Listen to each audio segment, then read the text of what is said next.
Hi guys, welcome back to my channel. आज का हमारा topic class 12 chapter 4 psychological disorder से ही है। कल हमने एंजाइटी डिसऑर्डर्स के 2 पार्ट्स देखे थे, जनरलाइज एंजाइटी डिसऑर्डर और पैनिक डिसऑर्डर। उसके आगे से आज हम पढ़ेंगे फोबियाज़ और स्पेसिफिक फोबियाज़, एगोराफोबिया, जो कि फोबिया के 3 मेन पार्ट्स हैं, जिसमें स्पेसिफिक, एगोराफोबिया एंड देन हमारा सोशल फोबिया, जिसे हम सोशल एंजाइटी डिसऑर्डर के नाम से भी जानते हैं उसको। और फिर आ जाएगा चौथा पार्ट या चौथा टाइप एंजाइटी डिसऑर्डर का, सेपरेशन एंजाइटी डिसऑर्डर, फिर ये वाला डिसऑर्डर ख़त्म।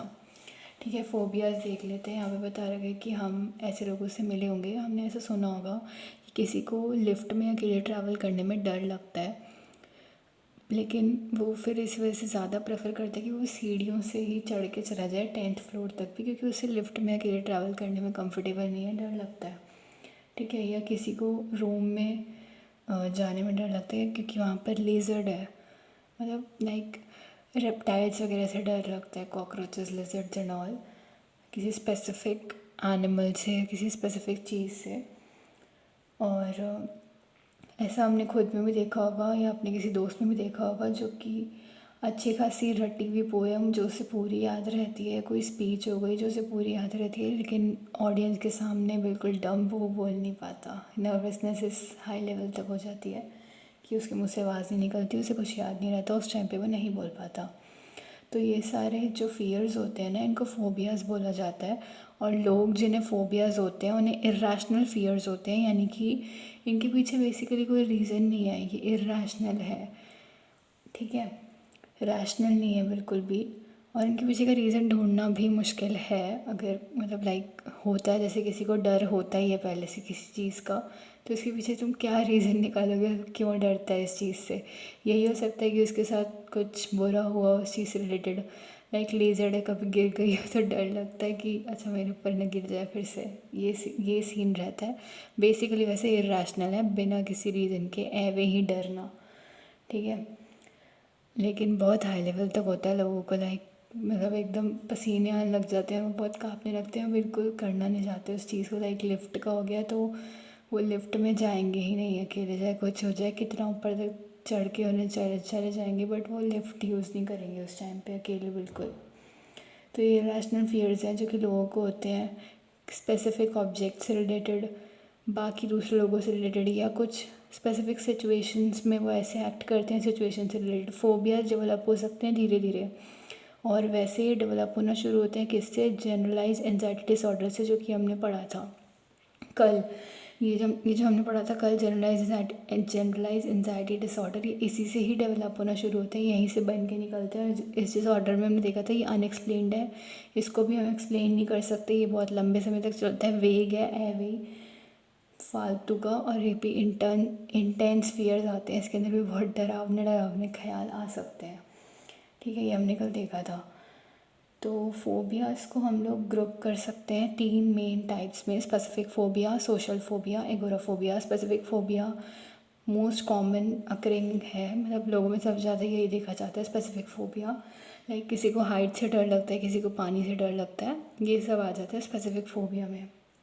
किसी को अकेले कहीं ट्रैवल करने में, अकेले बंद कमरे में रुकने में लाइक प्रॉब्लम आती है, तो बंद कमरे में रुकने में या किसी अनफेमिलियर सिचुएशन में एंटर करने में हमारा एगोराफोबिया आ जाता है। लेकिन चीज़ों से रिलेटेड या किसी स्पेसिफिक पर्सन की सिचुएशन से रिलेटेड में हमारा स्पेसिफिक फोबिया आता है, बेसिकली चीज़ों से रिलेटेड, ऑब्जेक्ट्स जहाँ पे इन्वॉल्व होते हैं। ठीक है, तो ये इरेशनल फियर्स हैं जिसके अंदर इंटेंस फियर होता है, बहुत ज़्यादा डर होता है किसी स्पेसिफिक टाइप ऑफ एनिमल से, जैसे लीजर्ड का हमने देखा ऊपर, या किसी बंद जगह में रुकने से। इंटेंस और इनकैपेसिटेटिंग फियर एंड एम्बेरसमेंट, मतलब बहुत घबराहट भी होती है, और मतलब ये भी लगता है कि रुका नहीं जाएगा या मर जाएंगे, बहुत डर, हद पार डर जो लगता है ना, वो चीज़ है ये। जब ये हद पार डर कुछ इस प्रकार से लगे ना कि हमें दूसरों के साथ डील करने में दिक्कत है, या हम इंटरेक्ट नहीं कर पाए सोशल सिचुएशन में, लोगों के साथ घुलने मिलने में हमें दिक्कत आ रही है, उसमें हम बहुत ज़्यादा एनजाइटी फील कर रहे हैं और एकदम कंफर्टेबल नहीं है, तो वो बन जाता है सोशल एंजाइटी डिसऑर्डर या सोशल फोबिया। नाम से ही पता लग रहा है, जब सोशल वर्ड आ गया तो इसमें बाकी लोग हमारे अलावा बहुत सारे होंगे जो कि इन्वॉल्व हैं यहाँ पर, यानी कि हमें लोगों के साथ इंटरेक्शन करने में, उनके साथ घुलने मिलने में बहुत दिक्कत आ रही है। क्योंकि लिखा ही है intense and capacitating fear embarrassment while dealing with या व्हेन डीलिंग विद अदर्स। इसको तुम कैरेक्टराइज कर सकते हो एज सोशल फोबिया, और दूसरा नाम सोशल एंजाइटी डिसऑर्डर। कंफ्यूज मत होना, दोनों एक ही हैं, एंजाइटी डिसऑर्डर का ही पार्ट है ये दोनों, ठीक है। देना चाहते हैं एगोराफोबिया पे। ये टर्म तब यूज़ करा जाता है जब लोग डेवलप कर लेते हैं डर किसी अनफेमिलियर सिचुएशन में एंटर करने का। जैसे बहुत लोगों को एगोराफोबिया होता है, अपने घर को छोड़ के नहीं जा सकते वो बाहर, उन्हें घर में रहना ही सही लगता है, वहीं पे वो सेफ़ फील कर जाए, तो बाहर जाना उनको नहीं लगता, मतलब बाहर जाने में उनको अच्छा नहीं लगता, तो वो घर ही रुकेंगे, बाहर नहीं जाएंगे। उनकी जो एबिलिटी होती है ना, मतलब क्षमता जो होती है रोज़ के फिर लाइफ एक्टिविटीज़, रोज़ के काम करने की, वो बहुत ज़्यादा लिमिटेड हो जाती है। क्योंकि जब वो घर से बाहर निकलेंगे ही नहीं, कुछ लाएंगे ही नहीं, घर में कोई बेसिक नेसेसिटी आएगी ही नहीं, तो क्या होगा। काम करने के लिए घर में कोई चीज़ हो, कोई फैसिलिटी हो, तो उसके लिए घर से बाहर तो निकलना पड़ेगा। वो घर से बाहर ही नहीं निकलेंगे तो कुछ हो नहीं पाएगा ना। फिर सेपरेशन एंजाइटी डिसऑर्डर, चौथा टाइप, इसको SAD करके भी बोलते हैं, सैड के नाम से भी जाना जाता है।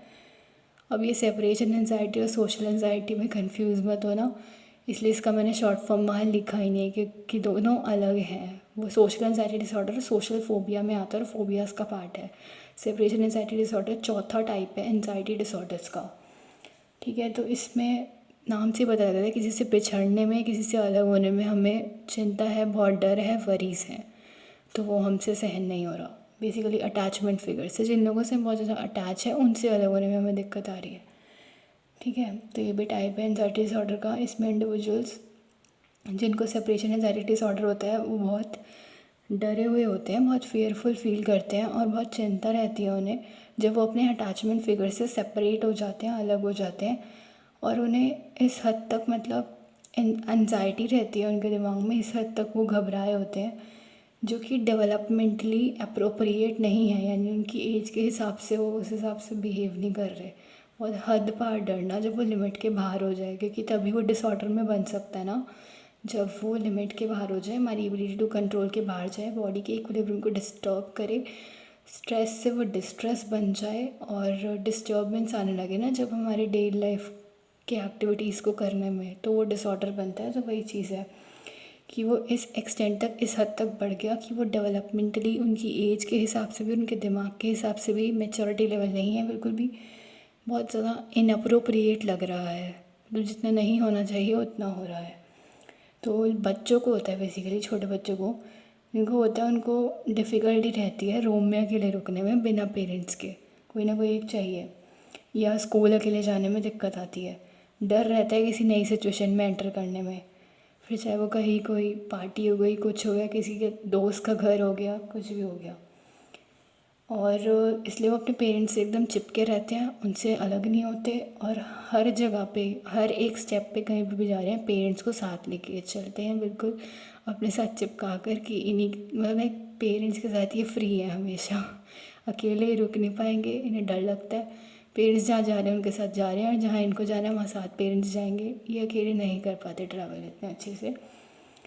और इस सेपरेशन को अवॉइड करने के लिए बच्चे क्या करते हैं, नखरे दिखाते हैं, टैंट्रम्स दिखाते हैं और चिल्लाते हैं, चीखते हैं, फस क्रिएट करते हैं, चीज़ों का बतंगड़ बनाते हैं, जो हम राही का पहाड़ कहते हैं, लड़ते हैं, आर्ग्यूमेंट, और सुसाइडल गेस्चर देते हैं, लाइक कि सुसाइड कर लेंगे, मर जाएंगे, ऐसे ऐसे फेशियल एक्सप्रेशंस देते हैं अगर पेरेंट्स से अलग हो गए तो, क्योंकि इनको ये डिसऑर्डर की पकड़ में आ चुके हैं, उन्हें सेपरेशन एंजाइटी डिसऑर्डर हो गया इस वजह से, ठीक है। तो एंजाइटी डिसऑर्डर्स यहाँ पे ख़त्म होते हैं। इसमें से कुछ भी डाउट हो किसी भी टाइप के डिसऑर्डर में जो कि एंजाइटी में कवर करे हैं, वो पूछ लेना। देन आ जाते हैं OCD पे, ये बहुत कॉमन है ये भी, पर एंजाइटी डिसऑर्डर से कम कॉमन है, ठीक है। OCD बोलते हैं इसे, obsessive compulsive and related disorder, नाम से पता लग रहा है दो चीज़ें आएंगी, ऑब्सेशन और कंपल्शन। सबसे पहले देख लेते हैं, तुमने ऐसे किसी को नोटिस करा है जो अपना हाथ अपने बार बार धोता है कुछ भी टच करने के बाद, उसे वहम होता है कि ये चीज़ टच कर ली, हाथ गंदे हो गए तो धोने हैं, कुछ और टच कर लिया, हाथ गंदे हो गए, धोने हैं, ये चीज़। और जैसे मतलब सिक्के हो गए, इन तक को वो धो के यूज़ करता है, कॉइन्स जो होते हैं। और फ्लोर पर या रोड पर कहीं चल रहा है तो पैटर्न्स बने हुए हैं, फ्लोर पे लाइक टाइल्स हैं तो वो उन्हीं स्पेसिफिक पैटर्न्स में वर्क करेगा, बाकियों में वो नहीं चलेगा। उसे इस हद तक वहम है अपने दिमाग में। तो जो लोग अफेक्ट हो चुके होते हैं, जिनके ऊपर असर पड़ चुका होता है, या जो इस डिसऑर्डर की पकड़ में आ चुके होते हैं, जिन्होंने डिसऑर्डर डेवलप कर लिया होता है, ये वाला ओसीडी, ऑब्सेसिव कंपल्सिव डिसऑर्डर, वो कंट्रोल नहीं कर पाते अपनी प्री ऑक्यूपेशन किसी स्पेसिफिक आइडियाज़ के साथ। यानी कि उनके दिमाग में एक विचार, एक ख्याल आ रहा है, उनको लग रहा है कि उनके हाथ गंदे हैं, ये छू लिया, ये छू लिया, इसके बाद भी उनके हाथ गंदे हैं, तो ये छू के वो हाथ धोएंगे अलग, फिर कुछ और छुआ, अच्छा फिर वो फिर से हाथ धोएंगे। वो अपने दिमाग से इस थॉट को निकाल नहीं पाते, यूज टू हो जाते हैं उसे लेके, प्री ऑक्यूपाइड हो जाते हैं। उन्हें लगता है कि हाँ मुझे बार बार करना है, करना है, करना, नहीं करूँगा तो गलत हो जाएगा मेरे साथ, या मैं सही नहीं कर रहा हूँ, उन्हें फिर ये लगता है। प्री ऑक्यूपाइड हो जाते हैं उस चीज़ के साथ, और प्रिवेंट नहीं कर पाते, खुद को नहीं बचा पाते, रिपीटेडली बार बार वही पर्टिकुलर एक्ट करने से खुद को ही नहीं रोक पाते। उनका इतना कंट्रोल खुद पे नहीं रहता, वही फिर चीज़ बार बार करते रहते हैं, जिसकी वजह से उनकी जो एबिलिटी होती है, क्षमता होती है रोज़ के बाकी कामों को करने की, वो ख़त्म होने लग जाती है। उस पर बहुत ज़्यादा नेगेटिव इफेक्ट पड़ता है। ऑब्वियस सी बात है भाई, जो काम तुम एक ही बार बार करते जा रहे हो, करते जा रहे हो, और ऐसा काम जिसको करने की बार बार ज़रूरत भी नहीं है, तो तुम उसके चक्कर में बाकी काम नहीं कर पाओगे ना। टाइम तो निकल जाएगा, टाइम नहीं रुकता किसी के लिए। तुम उसी एक चीज़ को बार बार करते जा रहे हो, उसके चक्कर में बाकी काम छूट गए, वो तुम नहीं कर पाए, ये होता है फिर। ऑब्सेसिव बिहेवियर एक इनेबिलिटी है, मतलब जो एबिलिटी नहीं होती वो इनेबिलिटी है, ठीक है। हाँ मतलब इनेबिलिटी, उनमें क्षमता नहीं है या लैक है इस चीज़ का, ऑब्सेसिव बिहेवियर की, वो रोक नहीं पाते अपनी सोच को और ख़ुद को। उनकी थिंकिंग रुक नहीं पाती किसी पर्टिकुलर आइडिया को लेकर या किसी पर्टिकुलर टॉपिक को लेकर। अब जो पर्सन इस थिंकिंग में इन्वॉल्व हुआ है, वो अपने विचारों को, उसको खुद भी उससे खुश नहीं होता अपने विचारों से, उसको भी थोड़ा शेमफुल, गिल्ट ऐसे महसूस होता है कि वो एक ही चीज़ बार बार सोचते जा रहा है, करने के लिए सोच जा रहा है, वही चीज़ उसके दिमाग में है, वही उसे करनी है। जैसे इसका एक एग्ज़ाम्पल है, तुम रात को कोई लेडी, वो गेट बंद करके सोई है लॉक करके, वो सो गई जाके, फिर 2 मिनट बाद उसको लगता है यार मैंने लॉक नहीं करा, मैं देख कर आती हूँ। वो आई, देख कर, लॉक था पूरा, उसने देख लिया, फिर वो आई सोई, फिर वो वापस देख कर आई, और ऐसे करके उसने पूरी रात बिता दी। वो गई देख कर आई, गई देख कर आई, गई देख कर आई। तो ये प्रॉब्लम है एक बहुत बड़ी। अब हम लोग हैं, हमें लगता है, अगर जैसे हमें डाउट होता है या ऐसे कुछ है कि हमने लॉक नहीं करा, और हम लॉक कर चुके होते हैं, भूल गए बातों बातों में, फ़ोन था हाथ में, कुछ भी था, चेक करके आए, ठीक है लॉक कर दिया, फिर हमें पक्का हो जाता है कि हाँ मैं चेक करके आ गया, लॉक कर दिया। या गैस है, गैस बंद कर दिया, ऑफ़ है वो, और हमें लगता है ऑन है, तो हम देख कर आते हैं, ठीक है ऑफ़ है, पक्का हो गया ऑफ़ है। तो ये प्रॉब्लम नहीं है, नॉर्मल है कि लगना कभी कभार कि ये काम कर दिया है पर वो हुआ नहीं होता, या कर चुके होते हैं बट हमें लगता है नहीं करा, तो एक बार चेक करके आ जाते हैं, चेक करने में क्या बुराई है। पर इन लोगों का ये होता है कि गैस बंद है, वो देखने जाएंगे, उनको लगता है, वहम होता है कि गैस ऑन छूट गया है, वो देख के आएंगे, वो ऑफ़ होगा, तो वो ऑफ़ को ही छोड़ कर आ जाएंगे, देखेंगे अच्छा ठीक है बंद है, फिर थोड़ी देर बाद सोचेंगे अरे यार गैस तो मैंने ऑन छोड़ दिया, वो फिर वापस देखने जाएंगे। और वैसे 1-2 बार नहीं, बहुत बार करते हैं, बहुत बार, इसलिए डिसऑर्डर में कन्वर्ट हो जाता है। और कुछ कुछ लोग इसमें ऐसे भी होते हैं कि ऑफ़ है तो वो ऑन करके फिर से ऑफ़ करके आएंगे कि अच्छा मैंने ऑफ़ कर दिया, फिर थोड़ी देर बाद फिर आएंगे, फिर देखेंगे ऑफ़ ही तो है, मैंने करा तो था, थोड़ी देर बाद फिर से। तो ये बार बार रिपीटेडली होता जा रहा है, वो इस विचार को अपने दिमाग से निकाल नहीं पा रही कि वो सच में ऑफ़ कर चुके हैं उसे, स्टोव को, गैस को, और what ever it is, induction and all, ठीक है। कंपल्सिव बिहेवियर क्या होता है, वही बार बार रिपीटेडली उसी एक्शन को करने का बिहेवियर। तुम्हारा दिमाग उससे हट नहीं पा रहा, दिमाग में वही चल रहा है, ये रह गया करना, रह गया रह गया, असल में उसे कर चुके हो लेकिन फिर करते ही जा रहे हो, करते ही जा रहे हो, क्यों निकल ही नहीं पा रहा दिमाग से बाहर, ठीक है। तो कंपल्सिव बिहेवियर एक ऐसी ज़रूरत उन लोगों की जिसमें वो कुछ specific behaviour over and over again bar bar perform करते जा रहे हैं, करते जा रहे हैं, करते जा रहे हैं। कंपल्शन के अंदर आ सकता है तुम्हारा काउंटिंग, नोट गिन लिए, पता है कितने हैं, बार बार गिनते जा रहे हैं, कन्फ्यूज़ हो गए। मैंने वैसे सामने बहुत गंदा गंदा लिख दिया, काउंटिंग, रीअरेंजिंग, वॉशिंग और चेकिंग, ठीक है। ऑर्डरिंग हो सकता है, कुछ ऑर्डर है या कुछ ऑर्डर करना है तो बार बार करते जा रहे हैं, उन्हें लगता है नहीं करा, अभी नहीं हुआ, बार बार करे जा रहे हैं। चेकिंग, कुछ जैसे मैंने वो गेट का एग्जांपल दिया, गेट बंद करना है, गैस बंद करना, टचिंग, किसी चीज़ को टच कर लिया, उसके बाद फिर हाथ धोने हैं तो वो बार बार हाथ धो रहे हैं, वॉशिंग वॉशिंग हो रहा है वो। क्योंकि इसमें मूवी थी, ये डिसऑर्डर्स पे बहुत सारी मूवीज़ बनी हुई हैं, उसमें था एक, उसके हाथ पूरे छिल जाते हैं, वो कटने लगते हैं, उनकी स्किन उतरने लगती है, इवन ब्लीड करने लग जाते हैं उसके हाथ, उनमें से ब्लड आता है। स्टिल वो उन हाथों को बार बार धो रहा है क्योंकि उसे ऐसा वहम है कि उसके हाथ साफ़ नहीं हुए कुछ भी टच करने के बाद। अब कितनी चीज़ें छूते हैं हम, हर एक चीज़ को छूने के बाद हाथ धोते हैं क्या? तो ये एक डिसऑर्डर में हो जाएगा ना फिर उसके बाद। बाकी डिसऑर्डर जो इस कैटेगरी के अंदर कवर होते हैं उसमें से एक है होर्डिंग डिसऑर्डर, एक ट्रिकोटिलोमानिया, एक एक्सकोरिएशन। हाँ, एक्सकोरिएशन। ये टाइप्स अलग से पूछे जा सकते हैं 1 से 2 नंबर में। ट्रिकोटिलोमानिया हेयर पुलिंग डिसऑर्डर, बाल तोड़ने की बीमारी। एक्सकोरिएशन स्किन पिकिंग, जो लोग अपनी ही स्किन निकालते रहते हैं अलग अलग तरीके से और फिर रोक नहीं पाते खुद को, इसी में ही फंस जाते हैं, वो यही काम बार बार कर रहे हैं और उसकी वजह से नॉर्मल डेली लाइफ एक्टिविटीज़ नहीं कर पा रहे। ट्रॉमा स्ट्रेस रिलेटेड डिसऑर्डर देख लेते हैं, नाम से पता लग रहा है सदमा लगा है, कुछ बुरा हुआ है और उसका असर आगे तक लॉन्ग लॉन्ग लाइफ टाइम के लिए देखने को मिल रहा है या प्रोलॉन्ग हो गया है, बहुत लंबे समय तक उसका इफेक्ट देखने को मिल रहा है। इसमें बेसिकली 3 चीज़ें हैं। मान लो तुम्हारे साथ कुछ बहुत बुरा हो चुका है, तुम्हारे साथ कोई एक्सीडेंट हुआ है या तुमने किसी अपने को खो दिया, तुमने कुछ ऐसा गलत नेगेटिव एक्सपीरियंस करा लाइफ में, वॉर में किसी को खो दिया, फ्लड में घर डूब गए, कुछ भी हुआ, या तुम्हारा एयरप्लेन था तुम उसमें जा रहे थे वो हाईजैक हो गया, या कहीं पे बॉम्ब ब्लास्टिंग हुआ और वहाँ पे तुमने अपनों को खो दिया, तुम्हारे साथ कुछ बुरा हुआ, इस वजह से तुम सदमे में चले गए बहुत टाइम तक, तो तुम्हें PTSD नाम की प्रॉब्लम हो गई, पोस्ट ट्रॉमेटिक स्ट्रेस डिसऑर्डर। ठीक है, और बाद में तुम्हें फिर उसके फ्लैशबैक्स आते हैं, सोते हुए बहुत दिक्कत होती है कि वही वही चीज़ें याद आ रही है माइंड में और तुम उसे भूल नहीं पा रहे, बहुत दुख में हो।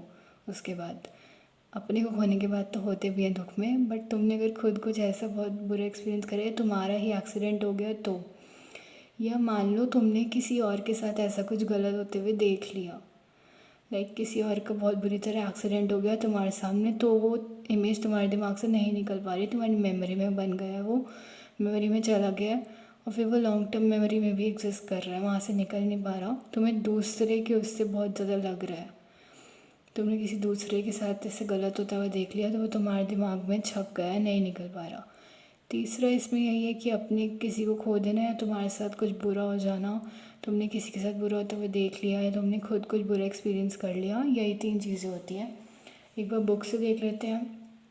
मतलब लोग जो कि किसी नेचुरल डिज़ास्टर में, नेचुरल कैलेमिटी में फंस गए हैं, सुनामी के विक्टिम्स बन चुके हैं, या बॉम्ब ब्लास्ट बाय टेररिस्ट, मतलब उनके एरिया में टेररिस्ट ने बॉम्ब ब्लास्ट किया, ऐसा कुछ हुआ उनके साथ, या उनका खुद का ही कोई सीरियस एक्सीडेंट हो गया, वॉर रिलेटेड सिचुएशन थी तो उन्होंने अपनों को खो दिया, तो वो एक्सपीरियंस करते हैं क्या, PTSD, post traumatic stress disorder. इसके सिम्टम्स अलग अलग तरीके से लोगों में अलग अलग हिसाब से देखे जा सकते हैं, लेकिन मेन जो इसमें देखा जाता है वो रिकरेंट ड्रीम्स, बार बार तुम्हें वही उसी चीज़ के सपने आ रहे हैं और बहुत दिक्कत आ रही है सोने में, फ्लैशबैक हो रहा है, मेमोरी में बार बार वही चीज़ें आ रही हैं और उसको देख के तुम डर जाते हो, घबरा जाते हो या रोने लगते हो। ठीक है, मतलब अलग अलग चीज़ें होती हैं लोगों में। इम्पेयर्ड कंसंट्रेशन, ऑब्वियसली कंसंट्रेशन पर अफेक्ट पड़ेगा, पहले की तरह तुम चीज़ों पे अटेंशन पे नहीं कर पा रहे, इतना फोकस नहीं कर पा रहे, तुम्हारी अलर्टनेस कम हो गई, तुम इतने कॉन्शियस अवेयर नहीं हो सिचुएशंस में जहाँ होना चाहिए। इमोशनल नंबिंग, मतलब कि कब कैसे क्या इमोशन दिखाना है, कैसे एक्ट करना है, तुम वो नहीं कर पा रहे, और नंबनेस सी हो गई है, कोई समझ नहीं पा रहा तुम्हारे फेशियल एक्सप्रेशन को, इमोशंस को, जहाँ हंसना है वहाँ तुम हंस नहीं पा रहे, कुछ रिएक्शन नहीं दे रहे, और जहाँ रोने वाली चीज़ है वहाँ पे भी तुम कुछ रिएक्शन नहीं दे रहे, एकदम नंबनेस आ गई है।